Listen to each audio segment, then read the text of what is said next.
बढ़िया संयोग हेलो है हेलो। कि अभी लोग राहुल रवेल जी को सुन रहे थे और सिनेमा की पुरानी बातों को याद कर रहे थे। और ठीक उसके बाद हम उन तीन लोगों के साथ बैठे हैं जो राहुल रवेल से आगे बैटन लेकर सिनेमा को आगे बढ़ाएंगे। अ, जहाँ तक सिनेमा पहुँचा है, वो बहुत ही समृद्ध है, बहुत ही मनोरंजक है, बहुत ही मैं ऐसा कहूँ कि हमारे समाज के में एकदम घुल मिल सा गया है। आ, और ये राहुल रवेल और उनके कंटेम्प्ररी और उनके बाद के लोगों ने इस पे काफ़ी काम किया है, लेकिन योगदान इन तीनों का भी है। एक छोटी सी कहानी बता देता हूँ आपको कि रशिया में एक व्यक्ति ट्रैवल कर रहा था और वो ट्रैवल करते हुए गांव की तरफ चला गया।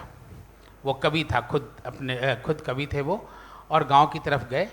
और जब वहाँ गए तो देखे कि एक किसान एक कविता गा रहा है और खेतों में काम कर रहा है। उनका ही कविता था वो उन्हीं का कविता गा रहा था।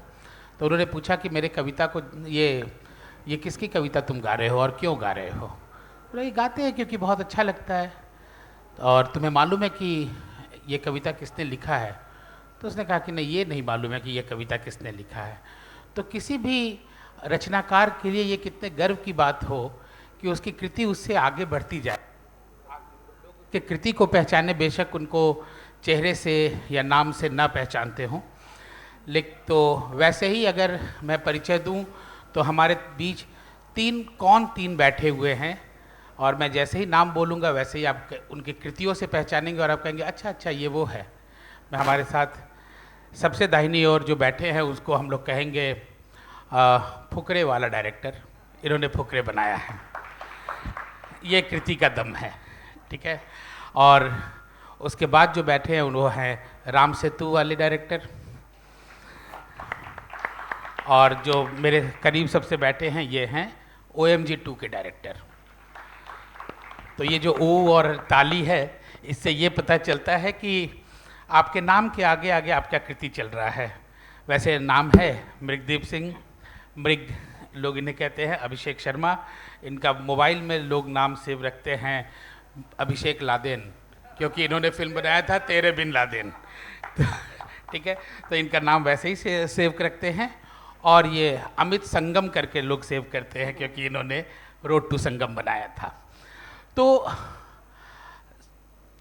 अगर मैं आप लोगों के बैकग्राउंड की बात करूं और आपकी पढ़ाई लिखाई, आपकी परवरिश और तमाम चीज़ों की बात करूं, और आप लोग जिस तरह के फैमिली से आते हैं, तो एक टारगेट दे दिया जाता है हम लोग सबको कि हम बड़े होंगे, बड़े मतलब उम्र में, जब हम ऐसे उम्र में आएंगे जब हमें अपने प्रोफेशन से अपनी पहचान बनानी है, तो उस समय टारगेट फिक्स रहता है कि भाई आप किस तरह की सरकारी नौकरी करेंगे या किस तरह के कॉरपोरेट में जाएंगे, इंजीनियर बनेंगे, डॉक्टर बनेंगे, चार्टर्ड अकाउंटेंट बनेंगे।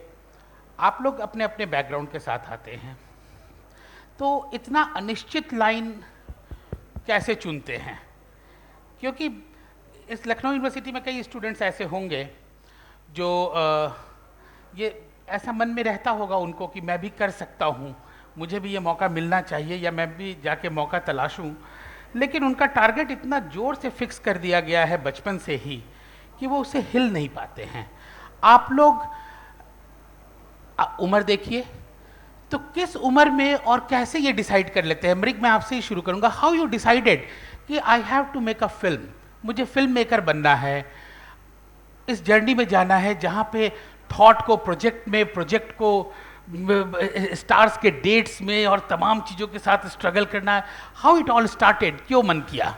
देखिए, जो सबसे फिल्म इंडस्ट्री की जब हम बात करते हैं, when we were not film makers but the audience, हम जब ऑडियंस खुद थे, तो सब फिल्म्स को लोग ग्लैमर से एसोसिएट करते हैं। तो मतलब जब जैसे घुसे फिल्मों में, तब सबसे पहली बात जो पता चली कि ग्लैमर बहुत ही दूर है फिल्म मेकिंग प्रोसेस से। तो मेरे जर्नी ऐसी रही कि मैं मतलब बहुत लकीली मैं एक काफ़ी प्रिविलेज फैमिली से ही था। मेरी फैमिली भी बहुत सपोर्टिव थी इन टर्म्स ऑफ मैं इंजीनियरिंग कर रहा था, तो ऑटोमोबाइल इंजीनियरिंग कर रहा था, बट वहाँ मन नहीं लग रहा था मेरा। एंड मुझे बचपन से ही मतलब जब हम छोटे थे तो एक्शन फिगर्स आती थी जिनसे वो ही मैन या कुछ ऐसे, उनसे तो मैं उनसे अपनी कहानियाँ ही बनाता रहता था। मतलब पता नहीं था कि मतलब हम इवेंचुअली, मुझे ये नहीं था कि फिल्मों में जाना है, या कहानियाँ खुद ही बनाने का शौक़ था, खुद ही कहानियाँ गढ़ने का शौक़ था। और और धीरे धीरे फिर स्कूल में प्लेज में थोड़ा घुसने लगे, तो थोड़ा ऐसा लगने लगा कि हाँ यार, आप जो कहानी कहना चाहते हो वो कह सकते हो। और इवेंचुअली फिर ऐसी एक दिन इंजीनियरिंग का वो चल रहा था, एक सेमेस्टर ख़त्म हुआ था, तो मैंने अपने फादर से ऐसी बात की कि मुझे मुझे एक्चुअली फिल्म्स में जाने का ट्राई करना है।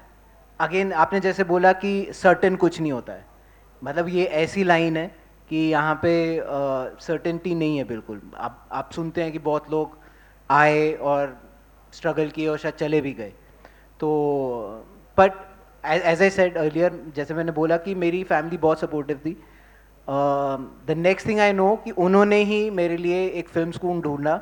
मैंने तो उतनी भी तैयारी नहीं की थी कि किसी फिल्म स्कूल में जाना है, तो मेरे फादर ने ही ढूंढा कि हाँ चलो ये इस फिल्म स्कूल है, यहाँ से आगे जाना ही है तो पढ़ाई करके जाओ फिल्म्स की, कि ऐसे नहीं कि आप उठ के चले गए। सो दैट्स हाउ मेरी एक जर्नी जो है वो वहाँ से स्टार्ट हुई।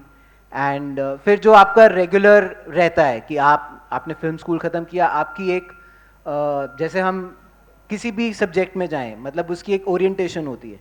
आपको एक फिल्म में देखने का पर्सपेक्टिव अलग होता है, फिर फिल्में बनाने का अलग होता है। आपको वहाँ पे समझ आता है कि अच्छा इस फिल्म के पीछे कहानी कैसे है, क्या है। तो वहाँ से ओरिएंटेशन से समझ आया कि अच्छा ये दो अलग दुनिया है, फिल्म देखना और फिल्म बनाना। और वहाँ से फिर आपका वही प्रोसेस शुरू होता है, आप किसी को असिस्ट करते हैं, आपको वहाँ पे रियलिटीज़ पता चलती हैं कि अच्छा जो आप सोचते थे वो रियलिटी नहीं है, बिल्कुल अलग रियलिटी है। जो एक पब्लिक परसेप्शन रहती है फिल्म्स को लेके, वो नहीं है। इट्स और मतलब लकीली हमारे पीरियड में, मतलब मुझसे पहले का पता नहीं, बट बहुत ही प्रोफेशनलिज्म आ चुका था। So it was like any other job. आपका कोई कॉर्पोरेट जॉब हो वैसे ही है, आपका एक प्रोफेशनलिज्म आ गया था। ऑफ कोर्स क्रिएटिविटी उसके साथ है। So and that's how the journey started. Abhishek, he said he is from a privileged family और पापा एक बार में मान गए और फिर जाके सिनेमा का एक इंस्टीट्यूट भी ढूंढा जहाँ जाओ बेटा जी लो अपनी ज़िंदगी, बिल्कुल वैसा ही हुआ। कह दिया। ठीक है, जा सिमरन।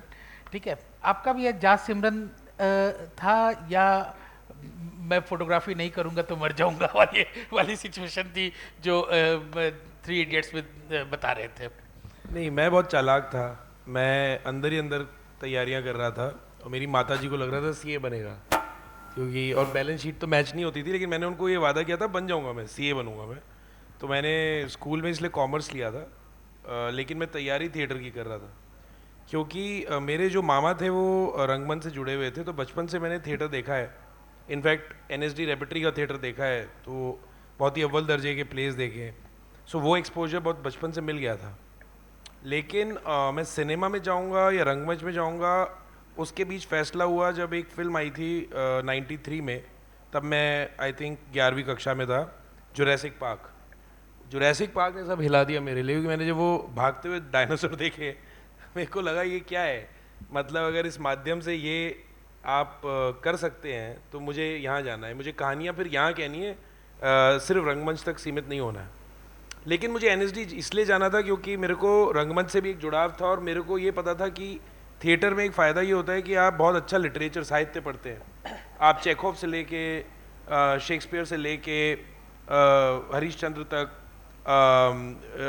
इवन नाउ धर्मवीर भारती जी तक, सबके नाटक आप पढ़ते हैं, क्योंकि जितना आप पढ़ते हो उतना आप सीखते हैं, आपको एक सेंस आती है कथानक की, और एक्टर्स के साथ काम करने को मिलता है रंगमंच में। तो फिर मैंने एनएसडी अप्लाई किया, हो गया मेरा। तो मेरी माताजी को काफ़ी मुश्किल हुई ये पचाने में। क्यों मुश्किल क्यों? आप जैसे दिखते हैं, और माताजी को तो लगा होगा कि अब हीरो बनेगा।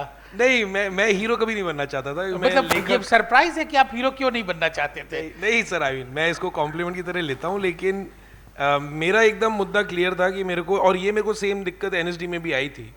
जब मैं पर पहले मैं ये पूरा करता हूँ, आपको बताता हूँ कि मेरे पिताजी ने मेरी बहुत मदद की। माता जी इसलिए नहीं चाहती थी कि उनके भाइयों ने बहुत स्ट्रगल करी थी रंगमंच में, तो उनको पता था कि बहुत मुश्किल है, जो हमको लगता है वैसा नहीं है। लेकिन मेरे फादर वो वायुसेना में थे, तो उन्होंने कहा कि करने दो, मतलब वो उसकी इच्छा है तो। और एनएसडी में हो गया है, इतना बड़ा इंस्टीट्यूट है।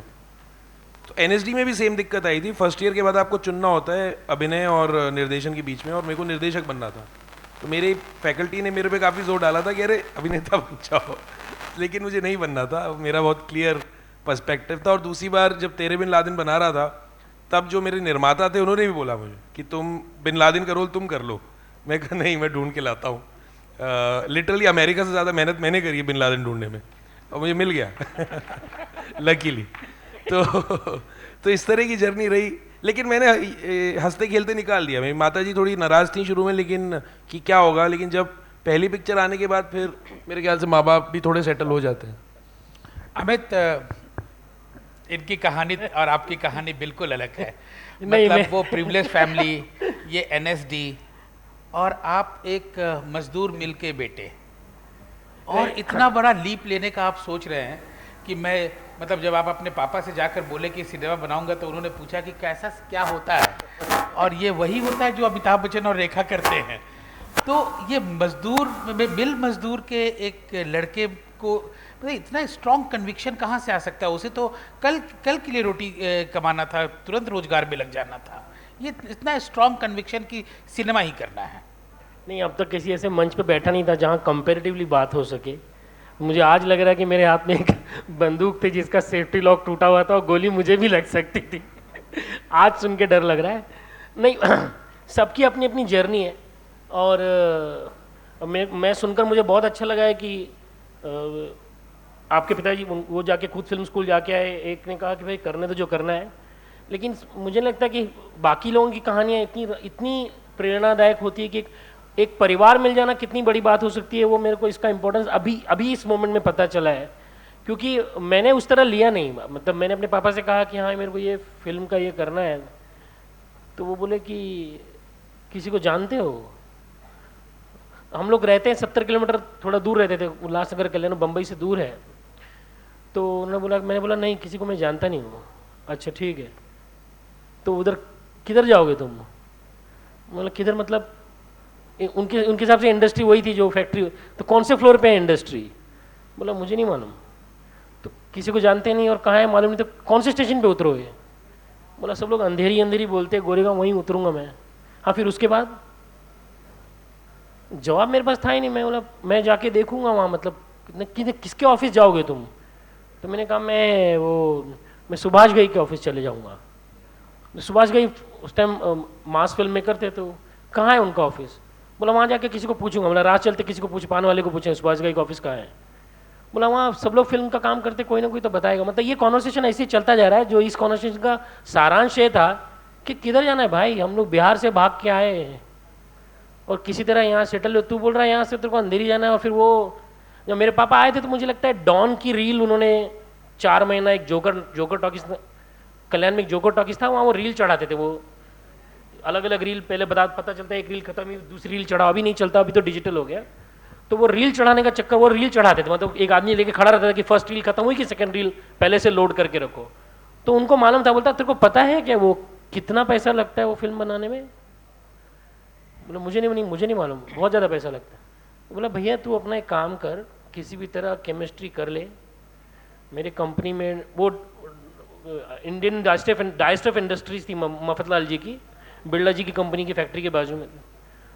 उनको लगा था कि इसी कंपनी में अगर ये डाइज का मैनेजर भी हो जाएगा ना, तो भी मेरी लाइफ का समझ में आ जाएगा कि मैंने कुछ अपने बच्चों के लिए कर दिया। और वो उनका सपना मेरे लगता है बहुत बड़ा था उनके परिधि में। पता नहीं नियति कुछ और ही सोच के रखी थी कि इसको पकड़ के यहाँ दौड़ाओ उधर दौड़ाओ। आज मुझे ऐसा लग रहा है कि मैं शायद बहुत ज़्यादा लंबा सफ़र करके आया हूँ यहाँ तक, क्योंकि अगर हो सकता है कि मैं अगर ये तय करता कि फिल्म बनाना है, तो फिर मैं उस तरह का सिनेमा नहीं बनाता जो मैंने बनाया, जिसमें विद्रोह दिखे या जिसमें लगे कि हाँ मेरे को समाज के साथ बात करनी है। तो जर्नी मुझे लगता है ऐसी सबकी होती है कि आना सब ने एक ही जगह है, सबके संघर्ष के माध्यम अलग है, परिवार अलग है और ये अलग है। टू बी वेरी ऑनेस्ट, मैं अभी भी जो मृग कह रहा है और जो ये कह रहे हैं उसी में घूम रहा हूँ कि अरे यार ऐसा मेरे साथ क्यों नहीं हुआ। देखो जब बायोपिक बनेगी ना तो आपकी में ज़्यादा मज़ा आएगा। हमारे में हमारे में कुछ conflict हमारे था। में कॉन्फ्लिक्ट नहीं है। पापा 1 सेकंड में मान गए, क्या हुआ, इनके भी फादर मान गए, उन्होंने कहा जाओ। मेरी मम्मी निरुपमा रॉय जैसा कोई कैरेक्टर हो सकता है, लेकिन पिताजी ने वो चलनी तो पिताजी की है। हाँ चलिए। ठीक है। तो अभिषेक, आप एनएसडी पहुंचते हैं और फिर वहाँ ट्रेनिंग होती है, फिल्म की रंगमंच की ट्रेनिंग होती है, तो आपके लिए एक आसान रास्ता है कि आप सीख रहे हैं, जो कर रहे हैं वो सीख रहे हैं। तो कितना ज़रूरी होता है एक प्रीमाइसेस में जाना? मतलब मैं अगर आइकॉनिक डायरेक्टर्स और बड़े जो लीजेंड्स हैं उनकी अगर बात करूं तो वो नहीं है प्रीमाइसेस से, उनका ट्रेनिंग ग्राउंड कुछ और रहा होगा। कोई बस का कंडक्टर रहा है और कुछ मतलब और काम कर रहा है राज कपूर के साथ, गाने लिख रहा है। कोई दर्जी है और एक दिन मुगल आजम बनाने की सोच रहा है। उनकी ट्रेनिंग एकदम अलग किस्म की थी। आप लोग जब प्रीमाइसेस में जाते हैं, और यहाँ जो बच्चे बैठे हैं, मैं एक बच्ची को जानता भी हूँ जो पीछे बैठी है और वो चाहती है कि वो इसमें जाए, कितना ज़रूरी होता है प्रीमाइसेस में जाना? सपना देखना बहुत ज़रूरी है कि मुझे फिल्म मेकर बनना है, लेकिन प्रीमाइसेस में जाना कितना ज़रूरी है? प्रीमाइसेस में जाना उतना इम्पोर्टेंट नहीं है जितना स्टडी करना इम्पोर्टेंट। अब वो स्टडी आप अपने घर में बैठ के कर सकते हैं, दोस्तों के बीच में कर सकते हैं, किसी का असिस्टेंट बन के कर सकते हैं, या प्रीमाइसेस में जाके कर सकते हैं। वो अलग अलग जिसको बोलते हैं स्ट्रक्चर्स हैं, लेकिन स्टडी करना बहुत ज़रूरी है। ये बहुत ज़रूरी है कि आप लिटरेचर पढ़ें, आप दूसरे फिल्म मेकरों की फिल्में देखें, आप एक्टर्स से कैसे काम निकलवाना है इसके बारे में समझें, जानें, वो बहुत ज़रूरी है। अगर वो हो जाता है तो आपको ज़रूरत नहीं है कि आप किसी प्रेमाइसेस में जाएं। एक मिनट अभिषेक, बाहर एक शोर है, देखना। जी सॉरी। अनुप्राम, तो जहाँ तक स्टडी का सवाल है, क्योंकि पुराने फिल्म मेकर्स जिनकी हम बात कर रहे हैं वो पढ़ के आते थे, उनकी लिटरेचर की समझ थी। जैसे जावेद साहब ने एक बड़ी अच्छी बात कही थी कि पढ़ना बहुत ज़रूरी है। मतलब एटलीस्ट, क्योंकि जब तक आपके अंदर जाएगा नहीं कुछ जो मटेरियल है, तब तक बाहर कैसे आएगा। तो इसीलिए ये बहुत इंपॉर्टेंट है कि अब हम एनएसडी में गया क्योंकि मैं चाहता था, और मैंने बहुत ज़्यादा वक्त वहाँ की लाइब्रेरी में गुजारा है, क्योंकि मेरे को लगता है मैंने उतना क्लासरूम में शायद नहीं सीखा जितना मैं लाइब्रेरी में सीखा। किताबें हैं और लिटरेचर हद का है, बहुत अच्छी लाइब्रेरी है। आई एम श्योर यहाँ की भी बहुत अच्छी लाइब्रेरी होगी। तो वो आप कैसे पढ़ते हैं और कैसे समझते हैं वो आपके ऊपर निर्भर करता है। ज़रूरी नहीं है कि आप एनएसडी या एफटीआई जाएँ। कई सारे बड़े बड़े फिल्म मेकर्स जिन्होंने अपने आप ये जर्नी तय करी है, स्टडी किया है, लेकिन वो बहुत इंपॉर्टेंट है मेरे हिसाब से। मृग, प्रीमाइसेस आपको हेल्प किया या कि मुंबई ज़्यादा मदद किया? नहीं, मैं आपको बता दूं, जैसे मैंने पहले भी अभी बोला कि ओरिएंटेशन एक होता है फिल्म्स का। आप फिल्म को देखने का नज़रिया आपका सिर्फ बदलता है। आप ऐसा नहीं है, आप वहाँ पे आप, और वो थोड़ा सा डेंजरस भी होता है कि जो स्पेशली जो सबसे हार्डकोर मैं बोलूँगा कॉम जो है वो फिल्म स्टूडेंट्स की होती है। वो एक ऐसा दौर होता है जब आपको लगता है आपको सब कुछ आता है और ये बाकी तो क्या बना रहे हैं। तो वो एक पीरियड होता है जब आप उससे गुजरते हो, क्योंकि आप फिल्म समझना शुरू करते हो, पर इवेंचुअली आप उस फेज से निकलते हो। आपको लगता है कि नहीं, ऑडियंस अलग सोचती है, ऑडियंस फिल्म बनाने वाले की तरह नहीं सोचती है। तो बट एज ए सेड कि ओरिएंटेशन होता है, आप फिल्म को देखने का नज़रिया आपका बदलता है। मतलब इन्होंने बोला किताबें इन्होंने बहुत पढ़ी, या जावेद साहब ऑफकोर्स, मेरा बिल्कुल ही उल्टा रहा। मैंने किताबें ना स्कूल में पढ़ी, ना मैंने कोई, मतलब मैं पढ़ता ही नहीं, मेरे से नहीं पढ़ा जाता। मैं देख लेता हूँ, मैं डॉक्यूमेंट्रीज देख लेता हूँ, मेरे से पढ़ा नहीं जाता। मुझे जैसे मैंने फिल्में भी बनाई हैं, मैंने तीनों फुकरे जो बनाई हैं, आगे आपने देखी होंगी, आपको याद होगा, वो मेरी किताबें जो हैं वो सड़क है, वो ऑब्जर्वेशन है। जो उसमें जैसे कैरेक्टर्स हैं, मतलब उसमें एक कैरेक्टर है जो किसी का टायर चुरा के भाग जाता है, किसी के बाइक की टंकी उठा के, तो वो सब मैंने देखे हैं। तो मैंने वहीं से ही, मतलब वो जो देखा है वो मैंने इम्बाइब किया और उसको उसमें एक कहानी में पिरोया, और वैसे ही मैंने फिल्में बनाई। मुझे तो एक बात, ये चूचा जैसा कोई सच में होता है है क्या? मैं वही बोल रहा हूँ आपको। आप मानोगे नहीं कि मतलब दिल्ली में, मतलब ऐसे लोग हैं, मतलब ये रियल इंसिडेंट है, ये नाम भी रियल है, ये बनाया हुआ नाम नहीं है।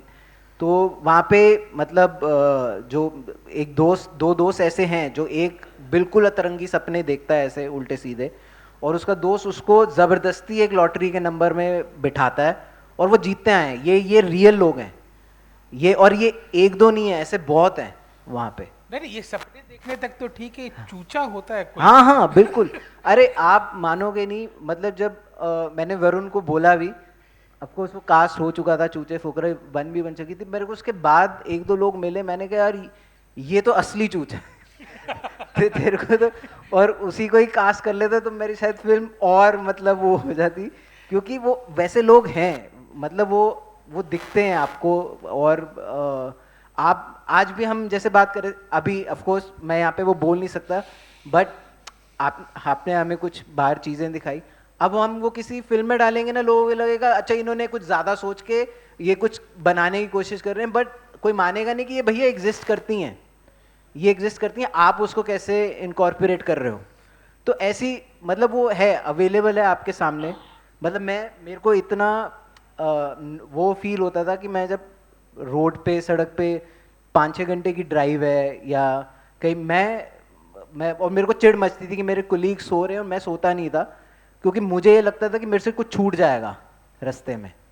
मैं देख रहा हूँ, मैं ढाबा देख रहा हूँ, मैं ट्रक के पीछे की लाइन देखना चाहता हूँ कितनी उसने एक चीज़ी लाइन लिखी है, मैं ढाबे का वो देखना चाहता हूँ, मैं देखना चाहता हूँ कि कोई क्या बच्चा क्या नई गेम खेल रहा है। तो मैं इसलिए मैं जगा रहता था, चाहे 7 घंटे की ड्राइव हो चाहे जैसे भी हो, कि हाँ चलो मैं ये ऑब्जर्व कर लूँ ये रह ना जाए। तो वो मेरी वो रही है। तो अमित, अगर आप ऑब्जर्व करने निकलते उल्लासनगर में, तो सलाम बॉम्बे के आगे पता नहीं कि जैसा ही कुछ बन पाता या स्लम डॉग ही दिखता। आप तो घर घर जाके वीडियो दिखा रहे थे और फिल्में देख रहे थे, तो आपका ऑब्जर्वेशन सड़क से आया, प्रीमाइसेस से आया, या वो जो वीडियो पे आप फिल्में दिखा रहे थे लोगों को, 40 रुपया लेकर 3 कैसेट और रात भर 3 फिल्में दिखाते थे आप, उससे वहाँ से आपने फिल्म सीखा? मेरा तो मिला जुला है, मतलब पढ़ाई का भी है और ऑब्जर्वेशन का भी है। मतलब अभी दूसरे क्वेश्चन में अपने आप को लकी समझ सकते हैं कि आपके पास वो ग्राउंड मिला है जहाँ आप पढ़ सकते हैं। मैं पढ़ने में बहुत अच्छा था, तो फिर दूसरा मेरे पास एक एक्सेस था कि मेरा एक दोस्त था जिसके पास बिरला कंपनी की एक लाइब्रेरी थी जिसमें बहुत सारी किताबें थी। उसको शौक नहीं था, उसने मुझे कहा था ये तुम ले जाओ, कि उसमें जिम का कार्ड भी था और लाइब्रेरी का कार्ड भी था। तो उसमें वो 10 रुपीज़ में साल भर में बिरला जी हर एम्प्लॉय के बच्चों को 10 रुपये में ये एक्सेसिबिलिटी थी, और हमारी कंपनी में कोई लाइब्रेरी नहीं थी, तो वो मैंने उससे वो कार्ड ले रखा था। तो कई साल तक उसी लड़के का नाम से मुझे बुलाते थे, क्योंकि उसमें उनको लगता था यही श्यामपति है, उसका नाम श्यामपति यादव था। तो मुझे पढ़ने का वहाँ से वो हो गया था। दूसरा, जिस जगह मैं पला बड़ा हूँ वो अपने आप में इतनी ड्रामेटिक जगह है कि बाहर निकलो तो वहाँ 4 औरतें एक पानी के लिए वहाँ नल पे लड़ रही हैं। किसी का पति है वो दारू पे के रोज आता है, वो मार खाता है अपनी पत्नी से। कोई 2 लोग हैं, वो लोग दिन भर सोते हैं, मुझे लगता है काहे के लिए सोते हैं लोग, वो रात भर काम करते हैं, वो रात भर कहीं काम करते हैं, बाद में पता चलता है वो रात भर देसी दारू बनाते। मतलब आप जिस स्लम एरिया में रहे हैं वहाँ हर आदमी सर्वाइव करने के लिए कुछ ना कुछ कर रहा है। तो आपको इतने सारे चरित्र देखने को मिले, तो आपको एक खुद ही नैक आ गया। और फिर मैं जीवन भर ट्रैवल किया है लोकल में। अभी लोकल में ऐसा हो गया कि लोग किसी से बात नहीं करते, सब मोबाइल लेके बैठ जाते हैं। लेकिन आज से 7-8 साल तक ऐसा था कि लोकल में आपको हर आदमी का नाम पता था कि वो किस स्टेशन पे उतरता है, उसके घर में कौन बच्चे कितने हैं, वो 10th में कब जाएगा। लोकल में अपने आप में एक ज़िंदगी चलती थी, और कभी कोई बैग चुराता नहीं था। कोई चढ़ गया, कोई आ गया नया, तो उनको पता चलता ये लोकल में पहली बार आज आदमी चढ़ा, इसको बैठने को जगह दे दो यार, क्योंकि भीड़ होती थी। तो ये सब कुछ मैंने इतना कुछ देखा हुआ था कि मेरे पास डेटा की कमी नहीं थी। बाकी कहानियाँ मेरे को फिल्मों से मिली गई थी, क्योंकि आपको फिल्में देखने का इतना शौक हो गया था कि आँख फोड़ फोड़ के आप फिल्म देख रहे थे।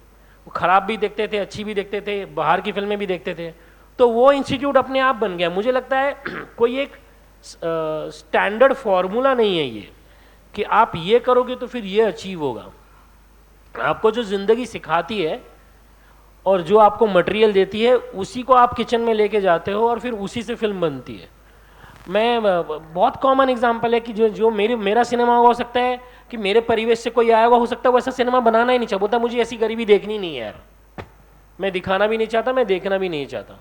लेकिन फिर वहीं कोई एक ऐसा आदमी आता है जो पला बड़ा वो उच्च भ्रांत सोसाइटी से है, लेकिन वो फिल्में छोटे लोगों की कहता है। जैसे राज साहब, पहली जनरेशन थी वो ऑलरेडी सेट हो चुकी थी, वो लोग बड़े प्रोड्यूसर थे, वो आए भी थे तो एक फिल्म के बाद सीधे एज ए प्रोड्यूसर करके आए, लेकिन उन्होंने ताउम्र जो काम किया उसके बाद जिन लोगों के साथ उठते बैठते थे, शैलेंद्र साहब हो या बाकी लोग, तो वो लोगों ने जो फिल्में बनाई वो सब ऐसी फिल्में थी जो सामाजिक सरोकार के साथ थी। उन्होंने एक फिल्म की थी शंभू मित्रा जी के साथ, वो जागते रहो, वो सामाजिक सरोकार के साथ थी। वो आपको लगता था कि एक कमर्शियल एक्टर। फिर उन्होंने तीसरी कसम की रेणु साहब की कथा पे, तो अब ऐसा नहीं हो सकता। वो कहेंगे यार तो कमर्शियल वाला, जैसे रणबीर कपूर है वो उसी फैमिली की लीनियज से है, उसके सिनेमा को देखो आप, तो वो काम नहीं करेगा जो भिकू मात्रे करेगा।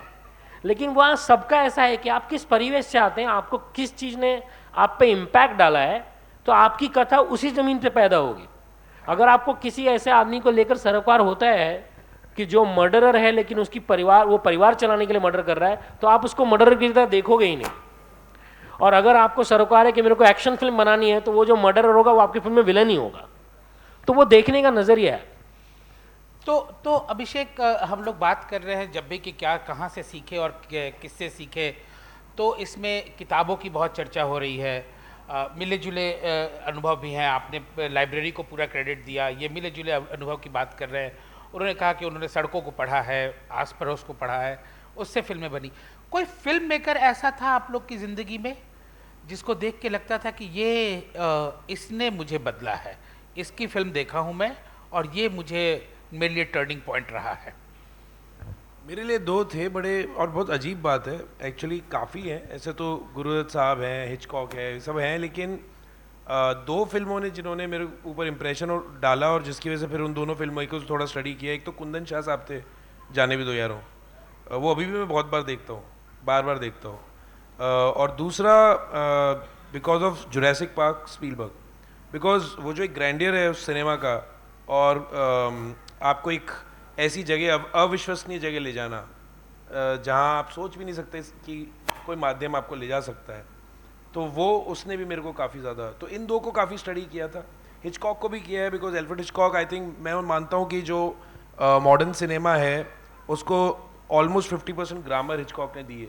हम जिस तरह के शॉट्स आज लेते हैं या जिस तरह से हम स्टोरी टेलिंग करते हैं, इस सब का एक खाका हिचकॉक ने क्रिएट किया था। बट क्योंकि he was mostly in the thriller and suspense genre, तो इसलिए उनको कभी वो क्रेडिट मिला नहीं था। लेकिन उसके बाद फ्रांस ने उनको फाइनली रियलाइज़ किया था कि ये आदमी कुछ जो कर रहा है टेक्निकली बहुत आगे का है। सो फ्रॉम दैट एस्पेक्ट मैंने टेक्निकली उनको स्टडी किया था। गुरुदत्त साहब को मैंने बहुत अजीब बात है कि मुझे बचपन से उनकी फिल्में बड़ी पसंद थी, प्यासा हो, कागज़ के फूल हो, तो मुझे उनके सिनेमा में कुछ अजीब सी बात लगती थी जो मुझे कशिश थी, जो मुझे समझ नहीं आती थी कि मुझे क्यों अच्छी लगती है। And I think somewhere it had to do with poetry in cinema, मतलब देयर वाज समथिंग, वो इतनी गहराई में उतरी हुई बात थी कि उनके शॉट्स हो, शॉट टेकिंग हो या संवाद हो। क्योंकि कई बार क्या होता है कि या तो आपकी फिल्म में बातें होती हैं या आपकी फिल्म में एक ट्रीटमेंट होता है, उनमें दोनों चीज़ें थी। उसमें एक गहराई भी थी साहित्य की, और उसमें इवन शॉट टेकिंग जो थी वो इंटरनेशनल लेवल की थी, इसलिए उनकी फिल्में इंटरनेशनली आज भी लोग पसंद करते हैं। तो टेक्निकली मुझे लगता है गुरुदत्त और हिचकॉक, लेकिन जिसने मुझे सिनेमा की तरफ एंटरटेनमेंट की तरह से, या आप बोल लें कि ऐसी फिल्में बननी चाहिए, तो वो मैं बोलूँगा कुंदन शाह साहब की जाने भी दो यारो और स्पीलबर्ग की जुरासिक पार्क, उन फिल्मों से। अमित, तुम्हारे तो बेटे का नाम ही बिमल राय है। नहीं, एक फिल्म मेकर बोलेंगे तो कभी भी नींद से उठा के बोलेंगे तो जिसकी फिल्में देखी और ऐसा लगा कि यार ये कौन सी दुनिया है। क्योंकि एज अ ह्यूमन बीइंग मुझे अभी भी कभी भी लगता है कि किसने आपके अंदर वो जगह है कि आपके अंदर की एक एम्पैथी है, एक कॉम्पैशन है, और आपको लगता है किसी का दर्द आपको महसूस होता है। तो ये मेरे पास कहाँ से आ रहा है? मैं तो ऐसे परिवेश से आ नहीं रहा हूँ, लेकिन मैंने देखा कि वो किसने सिखाया मुझको। तो एक पूरी लीनियज है, और वो डायरेक्टर में से आखिरी श्रेणी में भी गुलजार साहब अभी हैं। तो मैं देखता हूँ वो काम जो एक प्रखर सूर्य की तरह चमकता रहा, वो काम जब मैंने उनका देखा था अपने बहुत ही बचपन में, तो मुझे लगा ये सिनेमा दूसरे सिनेमाओं से अलग है। ये कुछ ऐसा कुछ कह रहा है जो मुझे ना कहते हुए मुझसे बात करता है। वो 2 बीघा ज़मीन का किसान हो, देवदास का मुख्य चरित्र हो, या मधुमती की मधुमती हो, या फिर परख में जो पोस्ट ऑफिस में काम कर रहा है वो हो, मतलब ये सारे चरित्र ऐसे थे जो सामान्य जीवन में आप देखते हैं अपने आसपास, और आप उससे रिलेट कर रहे थे कि हाँ यार ये जो कहानियाँ कह रहा है ये मेरी कहानी कह रहा है, ये मेरा फिल्म मेकर है। मतलब ये मेरे बारे में बात करता है। ऑफ कोर्स उसके बाद जितने फिल्म मेकर आए मुझे सभी का काम बहुत अच्छा लगता है। मतलब जैसे आपको गीतों में कैसा होता है कि आपको वो my name is Anthony Gonsalves भी अच्छा लगेगा और फिर मुकेश साहब का भी गाना अच्छा लगेगा, चल रही कजरी आप क्या सोचे। वैसा है कि आप जैसे जैसे खुलते गए तो आपको लगने लगा कि आपको एक मापदंड मिल गया कि क्या अच्छा है और क्या बुरा है, और बुरे को भी आप बुरे की तरह ना देखो, वो उस बुरे की श्रेणी में श्रेष्ठ है कि आप उसको तो ऐसे देख लो। तो मुझे एक क्लासिफिकेशन का एक नॉलेज जो बाद में समझ में आया कि यार आप चाहते तो फिर कसम पैदा करने वाले की भी बना सकते थे, आप चाहते तो बेताब भी बना सकते थे। कई लोगों ने मुझे कहा भी था कि यार तुम पहली फिल्म ये फिल्म क्यों कर रहे हो, हीरो हीरोइन मैं की कोई आऊंगा, फिल्म क्यों? पहली फिल्म पे आऊंगा मैं। फुकरे बनाने के लिए किससे प्रभावित होना पड़ता है? मैंने वही बोला, आपके कोई आसपास ऐसा फिल्म मेकर जिसको देखकर आपको लगता था कि ये ट्रीटमेंट, ये फिल्म कुछ नहीं, मैं आपको बताऊं, जैसे जैसे इन्होंने ऑफ कोर्स मतलब आई थिंक सबके लिए गुरुदत्त सर जो हैं वो मतलब वो रहते ही हैं कि जो भी डायरेक्शन में आया है, कोई लोग फिल्म स्कूल में के बाद समझते हैं कि इन्होंने ये फिल्में बनाई है। मेरा ऐसा रहा है कि बचपन में मेरे फादर इतनी आसानी से इसलिए मान के थे, उनको मतलब नॉट दैट कि वो फिल्मों में आना चाहते थे, बट उनको शौक था फिल्मों का। और हमारे बीच में लिटरली, मैं छोटा ही था, हमारे बीच में लिटरली डिबेट होती थी राज कपूर साहब की फिल्मों को लेके और गुरुदत्त साहब की फिल्मों को लेके। दोनों समाज पे ही बनाते थे, पर दोनों का कहने का तरीका अलग था। मैं एक्चुअली फेवर करता था गुरुदत्त साहब को, कि मुझे लगता था कि नहीं ये बहुत मतलब अच्छे से कह रहे हैं, मुझे तब लगता था कि नहीं ये सही है। पर मेरे फादर बोलते थे अगर बाद में समझ आएगा कि वो क्यों है, कि वाई मतलब राज कपूर साहब इज़ मतलब द ग्रेटेस्ट शोमैन। तो और वो मुझे इवेंचुअली समझ आया। बट टर्निंग पॉइंट में मेरे फिल्मों में आने के लिए इन दोनों में से कोई भी नहीं थे अनफॉर्चुनेटली। वो एक शख्स थे, वो थे राम गोपाल वर्मा। तो मतलब आज लोग मुझे थोड़ा दुख होता है, लोग थोड़ा उनका मजाक उड़ाते हैं, बट मैं फिर यही कह के उनको चुप कराता हूँ कि जीनियस आदमी ही थोड़ा सा ऑफ ट्रैक होता है। जैसे मिडीवल टाइम्स में पेंटर्स, शायर वे होते थे, वो एक इवेंचुअली इतना कुछ कर देते थे कि वो ऑफ ट्रैक चले जाते थे।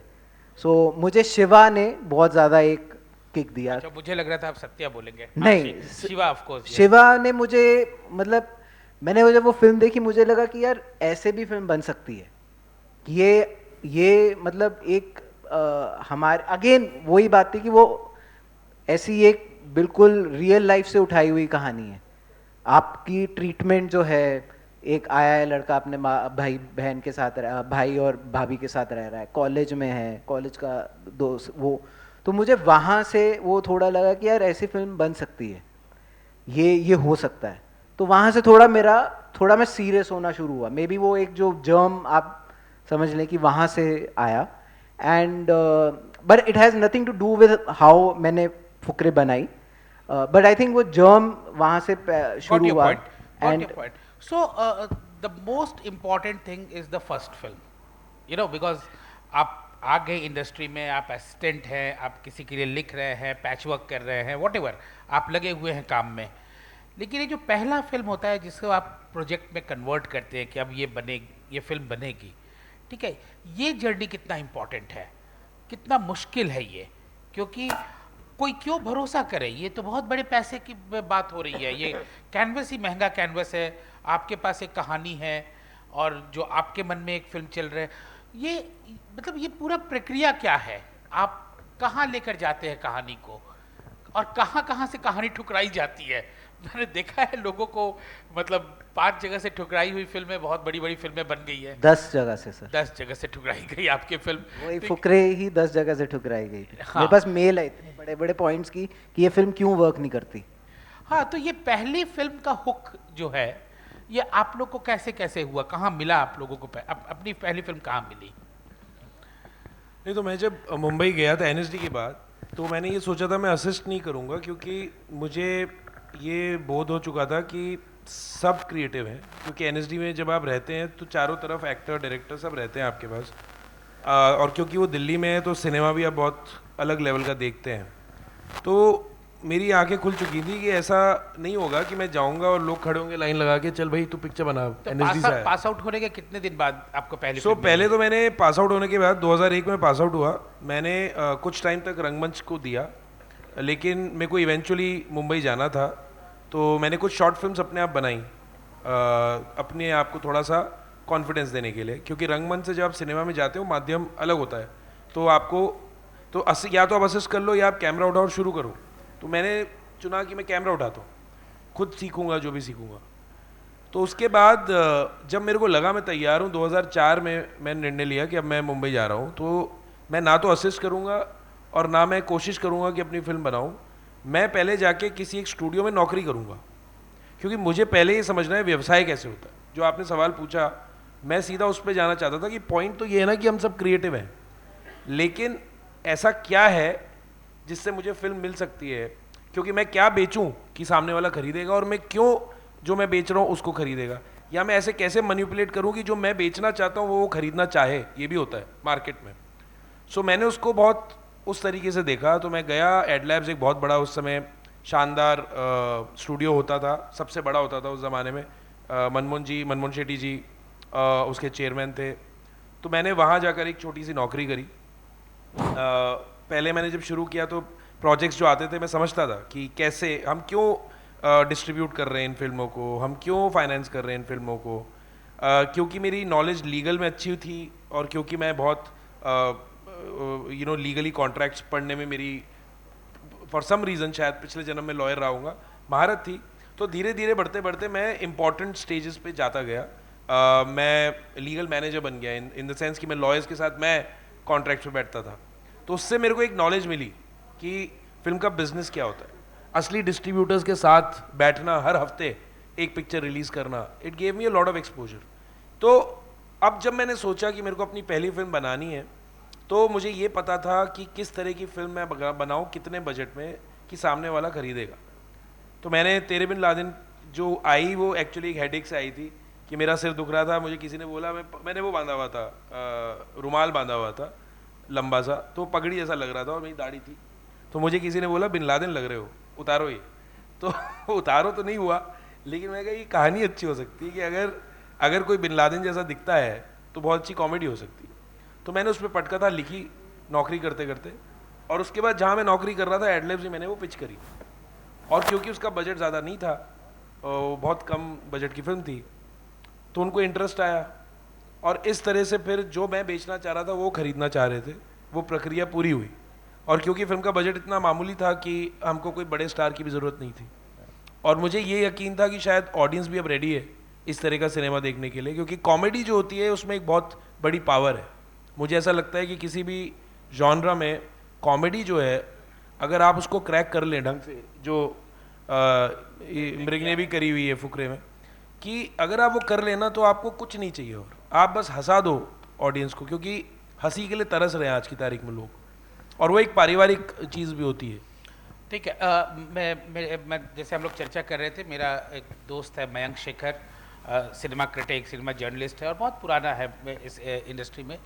वो हमेशा ऐसे इनफॉर्मल बातों में बोलता है कि बेस्ट डेब्यू डायरेक्टर का कभी भी अवार्ड नहीं होना चाहिए, हमेशा अवार्ड होना चाहिए बेस्ट सेकंड फिल्म का, क्योंकि एक तो सब बना लेंगे, एक के लिए तो जान लगा देते हैं, और एक तो सब बना लेंगे। अमित, ये दूसरी फिल्म कितनी मुश्किल होती है, क्योंकि रोड टू संगम जैसी फिल्म तुम प्रूव कर चुके हो कि तुम्हें आपको मालूम है कैसे कहानी पेश करना है, कैसे इसको पिच करना है, कहाँ से फाइनेंस इकट्ठा करना है।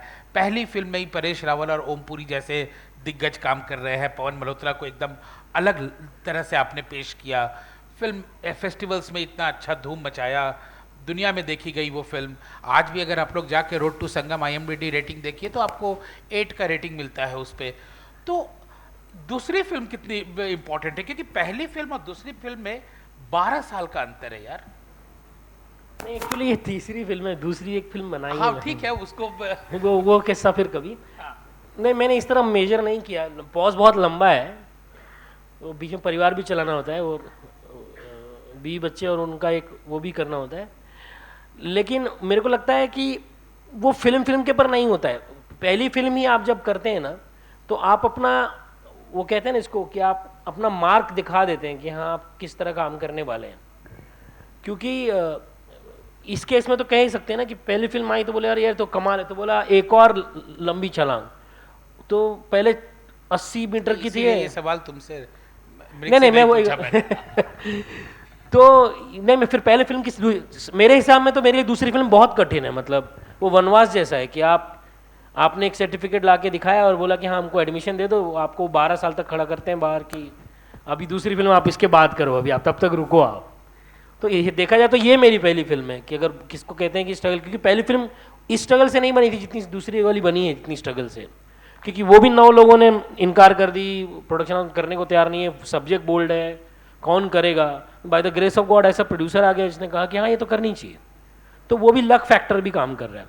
लेकिन बहुत मुश्किल है कि आप कितना सस्टेन कर पाएंगे अपनी दूसरी फिल्म प्रूफ करने के लिए भी।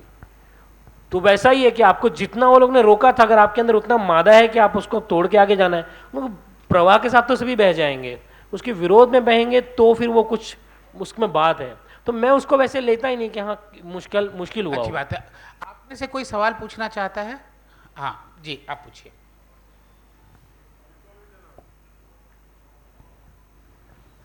आप लोग दी सिनेमा का जो करंट पीरियड चल रहा है उसको रिप्रेजेंट कर रहे हैं। एक महिला होने के नाते मैंने उस ज़माने की भी फिल्में देखी हैं जब एम्पावर्ड वुमेन का मतलब होता था वो दुर्गा के रूप में भाला वाला लेके प्रकट होती थी। उसके बाद अब कुछ यथार्थवादी कैरेक्टर दिख रहे हैं। आप महिला चरित्र को आने वाले सिनेमा में कैसे देखते हैं और हम एज ऑडियंस क्या एक्सपेक्ट करें?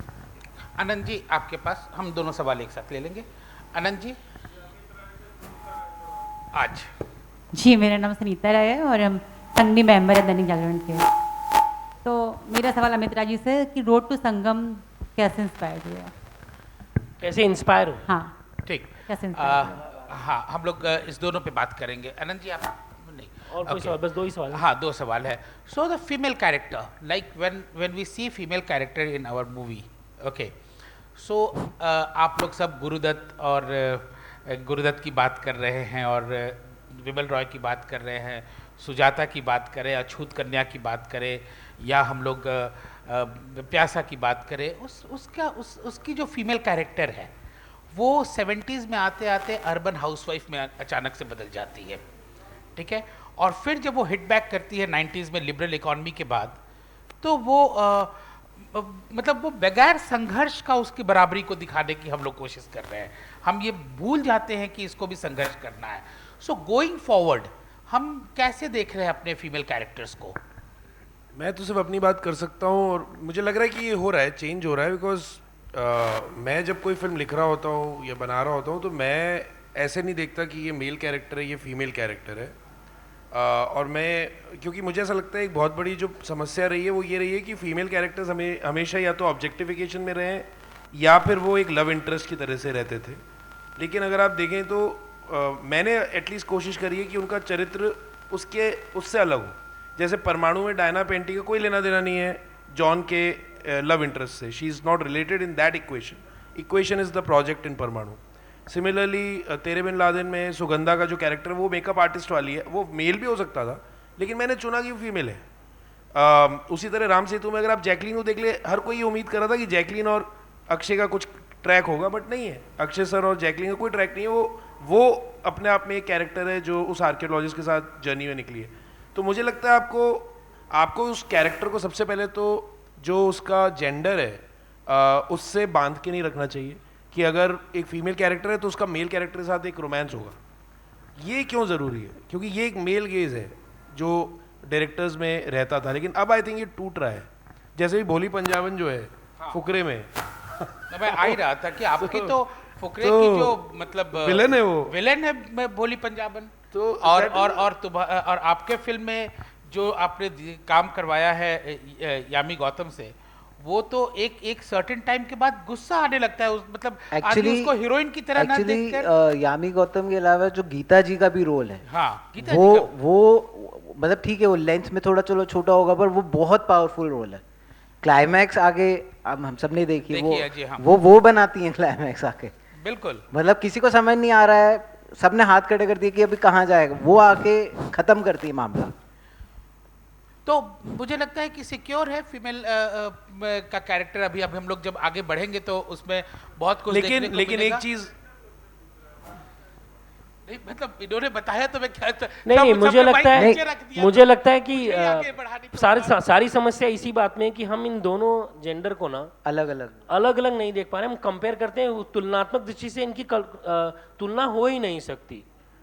मतलब स्त्री जो है वो अपने आप में एक ऐसी, जिसको हम चरित्र की तरह देखें या इंडिविजुअल जेंडर की तरह देखें, उनकी तुलना मर्द से हो ही नहीं सकती, क्योंकि मर्द वो कर ही नहीं सकता जो स्त्री कर सकती है, और उसका वाइसी वर्सा नहीं है कि स्त्री वो कर ही नहीं सकती जो मर्द कर सकता है, ऐसा नहीं है। इसमें वो ऑलरेडी ऊपर ही है। वो समाज ने किस तरह प्रेजेंट किया वो मुझे नहीं मालूम, लेकिन मैं इस तरह मान के चलता हूँ वो ऑलरेडी ऊपर है।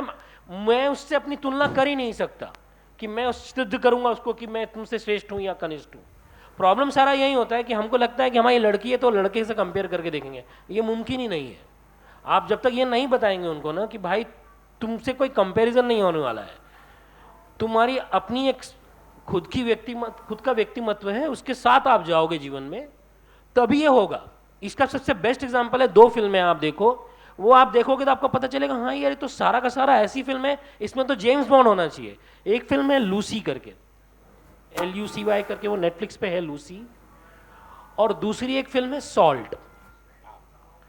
ये 2 फिल्में अगर आप देखेंगे तो आपको पता चलेगा जिसने बनाया है वो चाहता तो ये फिल्में वो किसी भी प्रस्थापित बड़े एक्टर, रशियन स्पाई जो हाँ, किसी को भी लेके कर सकते थे, लेकिन आप उसमें एक क्षण के लिए नहीं लगेगा कि आप किसी स्त्री स्पाई की फिल्म देख रहे हो या किसी स्त्री की फिल्म देख रहे हो जो किसी कार्टेल के अगेंस्ट लड़ रही है और उसने दवा खा ली जिससे उसको पाव, मतलब आपको लगता है ये तो इसमें मेल क्यों नहीं है, ऐसा आपको ख्याल ही नहीं आएगा। क्योंकि कोई भी फिल्म डिजाइन करता है तो जेम्स बॉन्ड डिजाइन करेगा, उसमें फीमेल जेम्स बॉन्ड क्यों डिजाइन करेगा।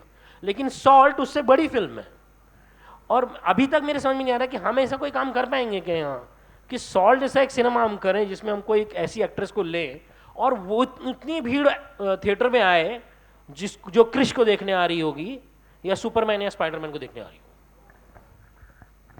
तो ये देखना है कि हम देखने जा सकते हैं कि नहीं वैसे फिल्में। सही बात है। ऑडियंस की भी रिस्पॉन्सिबिलिटी उतनी ही है जितनी फिल्म मेकर्स की है, क्योंकि बहुत डिस्पैरिटी आती है एक मेल स्टार की फिल्म और एक फीमेल से। हम एक्चुअली दिन में वही डिस्कस कर रहे थे, इन्होंने भी एक इंटायरली फीमेल लीड वाली फिल्म बनाई थी, जोया फैक्टर, जो वही मैं कह रहा हूँ, हम इनको तेरे बिन लादेन, राम सेतु, परमाणु के लिए जान रहे हैं, बट जोया फैक्टर एक आई, मतलब ऑडियंस भी उतनी रिस्पॉन्सिबल नहीं गई। फिल्म का मेरिट बाद में देखा जाएगा, लोग जा नहीं रहे। मैंने एक फिल्म प्रोड्यूस की थी बीच में, खानदानी शफा खाना, सोनाक्षी सिन्हा थे उसमें। आई मीन अब वो कैरेक्टर ऐसा था कि मतलब बाय सम चांस उनको एक सेक्स क्लिनिक चलाने के लिए मिल रहा है। She is also unwilling, but point is कि मेरिट आप फिल्म का बाद में देखिए, कोई जा नहीं रहा देखने। सो आई थिंक ऑडियंस भी मतलब आगे, ऑफ कोर्स आप एक सर्टेन परसेंटेज होंगे जो looking forward to films like that. ऐसा नहीं है पीकू आई, पीकू चली, but most of the cases में थोड़े से आपके जो इकोनॉमिक्स हैं जो स्टूडियोज़ के, वो भी थोड़े से एक स्टेप बैक ले लेते हैं जब आप उनको प्रपोज करो ऐसा कुछ। So it's complicated but it's not far. ठीक, अमित, सुनीता जी ने सवाल पूछा नहीं, था। आपको बताऊंगा, आपको हंसी आएगी। किसी ने भांग वाला पुआ खिला दिया था होली के दिन, और मेरे को ऐसा लग रहा था मैं किधर बैठा हूँ, टीवी पे क्या चल रहा है।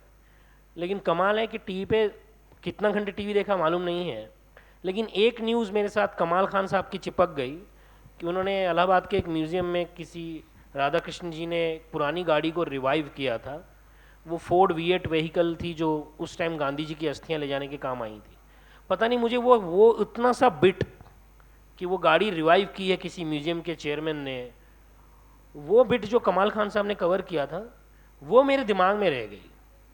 तो मुझे लग रहा था कि आज के परिप्रेक्ष्य में एक गाड़ी ऐसी बनाना जो उस समय 47-48 में गांधी जी की अस्थियां ले जाने के काम आई थी संगम तक, अगर वो गाड़ी आज बना रहा है तो किसने बनाई है? तो पता चला किसी हसमतुल्ला नाम के मैकेनिक ने बनाई है, जिसका हिंदुस्तान इंजीनियरिंग नाम का वर्कशॉप है। अब देखिए, हसमतुल्ला मुस्लिम नेम, गाड़ी गांधी जी की, दुकान का नाम हिंदुस्तान इंजीनियरिंग वर्क्स। जीवन में इतना कॉन्फिडेंस नहीं हो सकता, ये फिल्मों में होता है।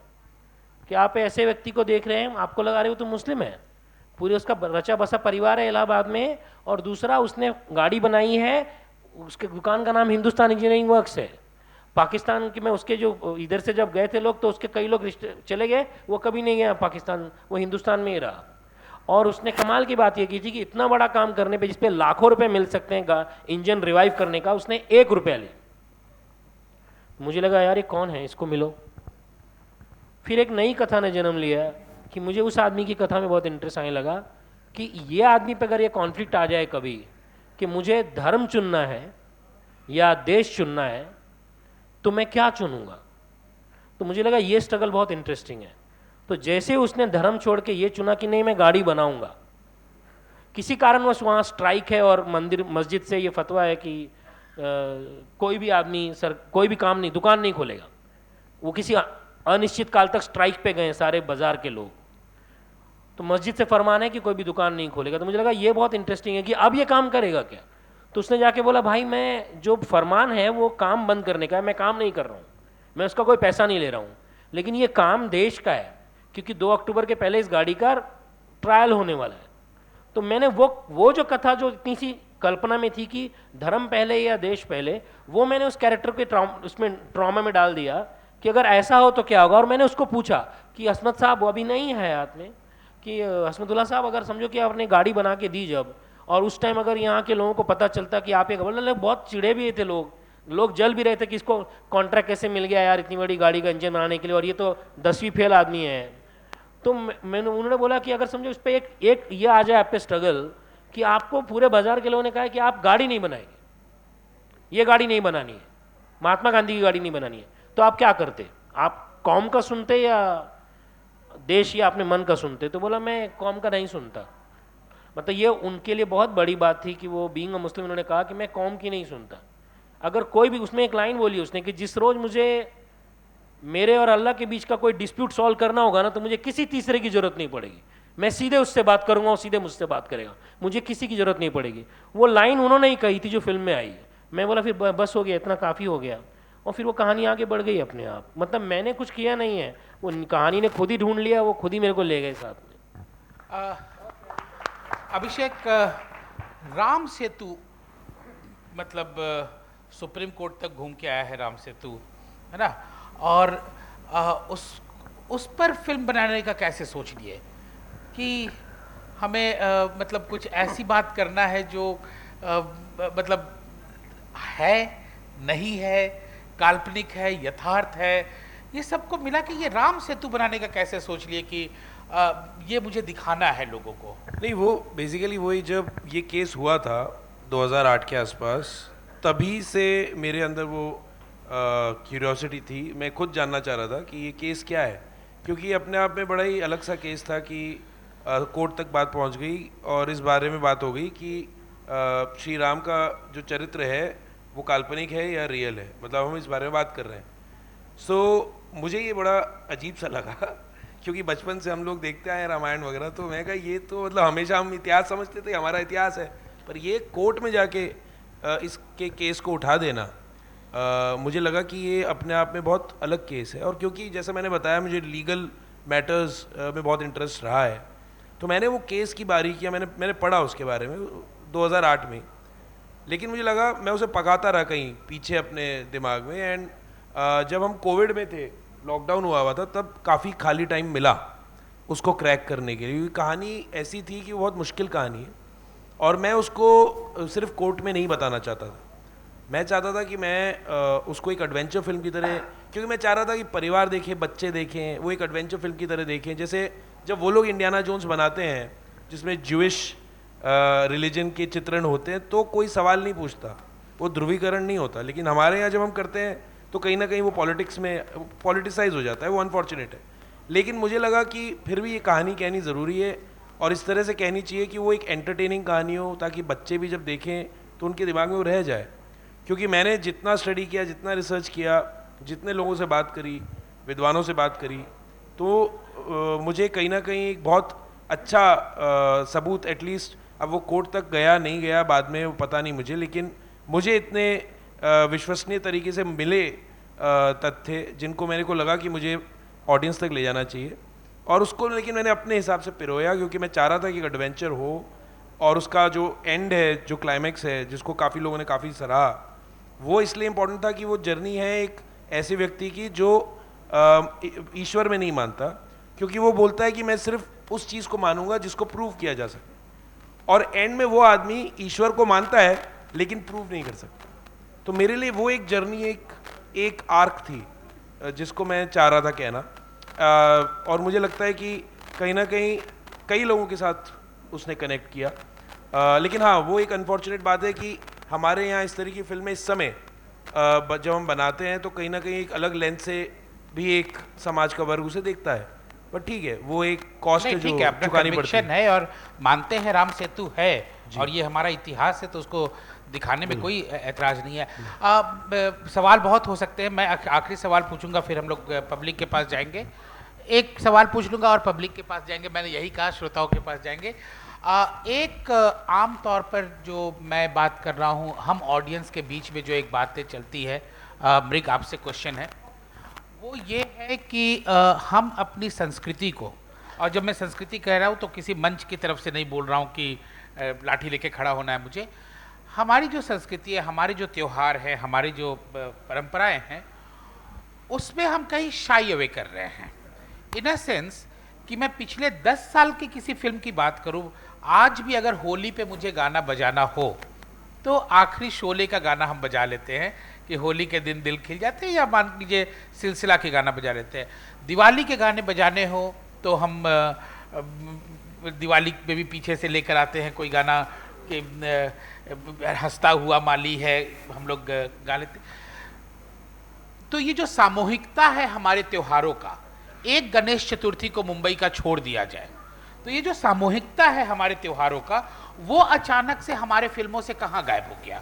हम क्यों नहीं एक नया दिवाली का गाना, एक नया होली का गाना, एक नया, मतलब आप समझ रहे हैं मैं क्या कर, तो ये क्यों हम शाई अवे कर गए कि ये सामूहिकता कहाँ खत्म कर दिए हम अपने कंटेम्प्रेरी फिल्मों में, हम कहाँ खो दिए इन सब चीजों को? आपने मेरे लिए बचा के रखा था ये सवाल? नहीं मतलब तो सवाल पे तालियां बज रही हैं, मतलब मुझे इतना प्रेशर में डाल दिया आपने जितना मेरे को फिल्में बनाने में नहीं आया। आपने ऑब्जर्व किया है, आपने नहीं, दिल्ली का मैं होली जवाब और देता हूं। दिल्ली का नहीं, दिल्ली मैं नहीं जवाब देता हूं ऑब्जर्व मैं करते हो। आपको। एक्चुअली गाने बनने बंद नहीं हुए।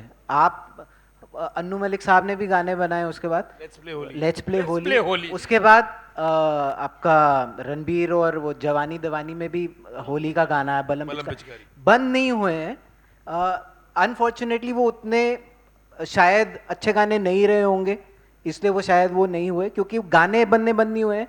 दिवाली का त्योहार भी वैसे, मतलब आगे आप देखो, मैं भी इनफैक्ट कुछ टाइम पहले सोच रहा था कि दिवाली पे वैसे ही कम गाने बने हैं। मतलब होली एक ऐसा है जिसमें आपको थोड़ी फ्रीडम मिलती है गाना बजाना करने की। दिवाली त्योहार वैसा नहीं है। दिवाली मतलब बहुत एक फैमिली वाला, इट्स मोर ऑफ, मतलब आप दिए जलाइए, आप वैसा कीजिए, तो वो उस थोड़ा पूजा वाला कि आप लक्ष्मी पूजा कर रहे हैं आप, तो वो उसमें चले जाता है, इसलिए उसमें गाने का एक स्कोप ज़्यादा नहीं रहता है। होली में गाने बने, बट पॉइंट ये है कि ऑफ कोर्स बीच में आया था एक समय जब हम वेस्ट से बहुत ज़्यादा इन्फ्लुएंस हो गए थे, बहुत ज़्यादा। सो आई थिंक दैट्स वेयर हम थोड़ा ट्रैक लूज किए, क्योंकि हमारी जो हम जो कंज्यूम कर रहे थे वो भी वहीं से आ रहा था, हम कहानियाँ जो कहने चाह रहे थे वो भी अब वहीं से आ रहा था। बीच में एक सिनेमा बन रहा था, वो सिर्फ NRI ऑडियंस के लिए सिनेमा बन रहा था, कहानियाँ उनकी कही जा रही थी। आगे आप देखेंगे, थोड़ा पीछे जाके देखेंगे तो वही फिल्में बन रही थी कि कहानियाँ भी वहीं की सेट हैं, कैरेक्टर्स भी वहीं हैं, हिंदी बोलते हैं पर रहना बहना सब कुछ वहाँ का हो रहा था। तो इसलिए वहाँ से थोड़ा हुआ अलग, बट उन्हीं में ही कुछ फिल्म मेकर्स थे जिन्होंने बैलेंस बना के रखा। आगे आप दिलवाले दुल्हनिया देखेंगे तो उसमें बहुत बढ़िया आपके करवा चौथ को लेके गाने बने हैं। सो बैलेंस बनाने वाले लोग रहे हैं, बट ठीक है, मोस्टली ये लोग रहे हैं जो इन्फ्लुएंस हो गए थे वेस्टर्न सिनेमा को लेके। एंड बट अभी की जो एक ब्रीड है, अभी के जो फिल्म मेकर्स आ रहे हैं, उनमें वापस से वो है कि हमें अपने यहाँ की कहानियाँ कहनी है। मैंने जब राम सेतु आई थी मैं बहुत ज़्यादा एक्साइटेड था कि यार ये मैंने क्यों नहीं सोचा, क्योंकि मुझे कहनी है वैसी कहानी। मतलब वो अभी एक चेंज हो रहा है। इट्स नॉट कि ठीक है, उन्होंने कोशिश की ब्रह्मास्त्र एक मैथोलॉजी को लेके बनाने की कोशिश की, तो वो बनाया उन्होंने दिखाया कि हाँ कैसे ये आपकी मैथोलॉजी थी, ये फैक्ट्स रहे हैं, उसको उन्होंने आज के टाइम में पिरोआ और वो बना। तो ऐसा नहीं है कि अभी नहीं हो रहा है। हाँ, बीच में ज़रूर एक टाइम था जब गायब हो गया था, जहाँ ये सब इसको हम सेलिब्रेट नहीं कर पा रहे थे।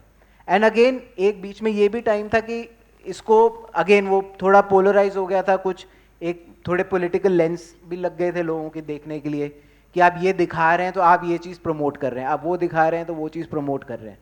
बट ऐसा कुछ नहीं हुआ। मतलब आई बिलीव इन को एग्जिस्टेंस। हमारे बीच में ईद के भी गाने बनते रहे हैं, तो वो भी त्यौहार हैं, वो भी उतने ही सेलिब्रेट होने चाहिए जितने होली और दिवाली। तो ऐसा नहीं है कि नहीं बन रहे थे। बहुत धन्यवाद, आभार बहुत आप धन्यवाद सभी का। मेरी तरफ से सारे सवाल खत्म हैं। फरहा अगर जी, टाइम हो तो आप ऑडियंस ले से सर सकती मुझे हैं, लगता है नहीं आपके तो जहन से उतर गया। हमने स्टार्टिंग में बीच में ऑडियंस से सवाल ले लिए थे।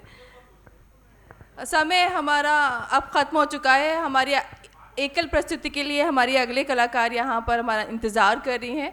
देखिए, हम सब समय सीमा में बंधे हुए हैं। मैं माफ़ी चाहती हूँ, आप शायद थोड़ी देर से आए हैं। अभी बीच में हमने क्वेश्चन लिए हैं, मैम से लिया है, एक मैम हमारी वहाँ बैठी हैं, हमने 2 क्वेश्चन ले लिए हैं और इस सेशन के लिए इतना अभी काफ़ी है। बहुत सारे सवाल, बहुत सारी आप बातें हो सुनिए, चुकी आप हैं। हमें बाहर में ले आइए, कोई बात नहीं। हाँ, तो आप बाहर मिलिए ना। ये पर्सनली सवाल है। अरे सबको जानने, बाकियों को जरूरत नहीं है 5 जी टिप्स। बिल्कुल, विषय अरे जो आपको है अलग से मौका मिल रहा है बात आपको करने का। 15 टिप्स मिलेंगे, 5-5-5। आप आइए, बाहर आइए। तो मतलब भविष्य का सिनेमा सुरक्षित है, भविष्य के सिनेमा में संस्कृति सुरक्षित है, भविष्य के सिनेमा में महिलाएं हैं, भविष्य के सिनेमा में महिलाएं बहुत सशक्त होके आएंगी। भविष्य के सिनेमा पंक्चुअल भी है। ठीक है, मानता हूँ भविष्य के सिनेमा पंक्चुअल भी है कि हम लोग समय पे खत्म करेंगे। भविष्य शुक्रिया, के सिनेमा धन्यवाद। को एक बहुत अच्छी ऑडियंस की ज़रूरत है, जो अभी बहुत एक बड़ा शिफ्ट हो रहा है। हम थोड़ा सा स्ट्रगल चल रहा है OTT और सिनेमा के बीच में। तो भविष्य के सिनेमा को सिर्फ सारा दारोमदार फिल्म मेकर्स पे नहीं है, ऑडियंस पे भी है। तो आपका भी उतना ही योगदान है, तभी सिनेमा चलता रहेगा। तो चलिए टिकट खिड़की पे लाइन लगाते हैं फिर हम लोग। जी, मैं अनुरोध करूंगी दैनिक जागरण के एसोसिएट एडिटर श्री आनंद विजय जी से कि वे मंच पर पधारें और हमारी तरफ से यानी दैनिक जागरण परिवार की ओर से कुछ उपहार हैं जो हम प्रेम स्वरूप आपको भेंट कर रहे हैं, उसे आप दिल से लगा कर जाएं और लखनऊ की बहुत सारी यादें और साहित्यिक की जो यादें हैं वो भी आप लेकर जाएं।